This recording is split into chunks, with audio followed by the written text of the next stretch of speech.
Real de Madrid, how are you? Oh my Getafe watu wabaya sana. Nyinyi Getafe, oh man, come on. Kwa nini mnamvua mtu mzima nguo? Getafe, kwa nini wanamvua mtu mzima nguo tena akiwa nyumbani kwake, brother? Real Madrid anakubali kufa chuma moja nyumbani. Anakubali kufa chuma moja mbele ya Getafe. Sasa ni muda wa mafuta na maji kujitenga. Barcelona yuko on top pale. Anaongoza ligi kwa gap la points 4, brother.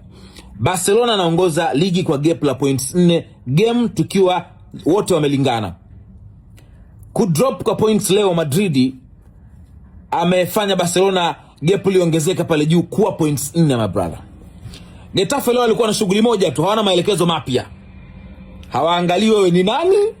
Walikuja kuondoka na point 3 Bernabeu, na ndio kitu ambacho wamekifanya. Just imagine, Madrid kiukweli hawajawa na game nzuri. Hawajawa na nafasi nyingi ambazo wametengeneza. Like ilikuwa tu ni ile kama tucheze tufike mbele, tujaribu, hamna kitu. Lakini come on man, Getafe, thank you so much. Thank you so much Getafe. Come on!